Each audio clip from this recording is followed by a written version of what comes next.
खूप सामान्य घरची महिला आहे। माझ्या घरी कोणी राजकीय असं दमदार कोणी व्यक्ती नाही आहे की जे काही माझं विषय समोर ठेवतील आणि माझ्यासाठी जातील, असं काहीच नाही। मी एकदम एकदम साधा म्हणजे सामान्य कार्यकर्ता असून जमिनीवर काम करणारी एक नगरसेवक म्हणून माझा राजकीय प्रवास सुरू झाला आणि मी पहिल्यांदा नगरसेवक, मग महापौर झाले नागपूरची।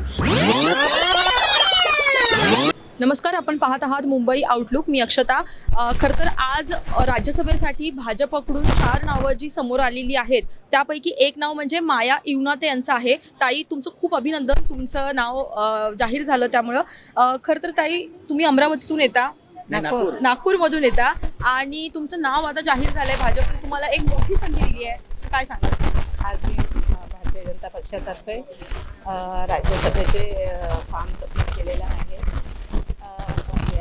आज त्या कारणामुळे माझे प्रधानमंत्री माननीय नरेंद्र मोदी साहेब, तसेच आमचे राष्ट्रीय नेते माजी आदरणीय नितीनजी गडकरी साहेब, राष्ट्रीय अध्यक्ष आमचे नितीनजी नवीन साहेब, या सगळ्यांच्या केंद्रीय नेतृत्वाचा मी सगळ्यांचा आभार मानते, त्यांना धन्यवाद देते।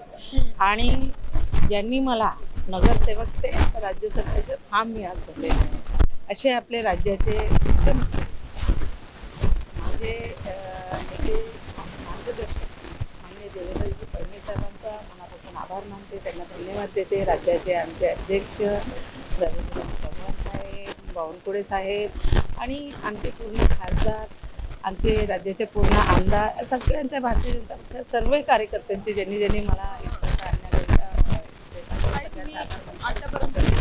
ऐकलंय की तुम्ही आदिवासी पाड्यांमध्ये भरपूर काम केलेलं आहे आणि आता जी तुमच्यावरती जी एक जबाबदारी येते, तुम्ही निवडून आलात, तर काय या बघताय? खरं म्हणजे तर मी खूप सामान्य घरची महिला आहे। माझ्या घरी कोणी राजकीय असं दमदार कोणी व्यक्ती नाही आहे की जे काही माझं विषय समोर ठेवतील आणि माझ्यासाठी जातील, असं काहीच नाही। मी एकदम साधा म्हणजे सामान्य कार्यकर्ता असून जमिनीवर काम करणारी एक नगरसेवक म्हणून माझा राजकीय प्रवास सुरू झाला आणि मी पहिल्यांदा नगरसेवक, मग महापौर झाले नागपूरची।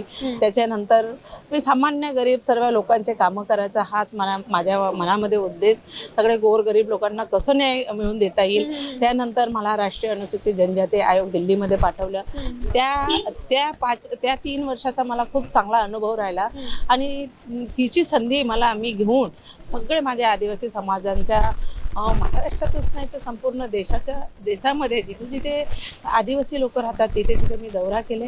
त्या लोकांना न्याय मिळवून देण्यासाठी धडपड करून माझ्या पदाचा कसा उपयोग होईल आणि कसा त्यांना चांगलं मी करू शकते हे मी सतत प्रयत्न करत राहिली आणि प्रत्येक गरीब सामान्य व्यक्तींपर्यंत पोहोचली, त्यांचं ऐकून घेतलं, त्यांची समस्या सोडवण्यासाठी। तर त्याच लोकांसाठी तुम्ही जे केलंय त्याच्यामुळे आज तुम्ही इथे येऊन पोहोचलेले आहात। तुम्हाला तुमच्या पुढील वाटचालीसाठी ताई शुभेच्छा। थँक्यू।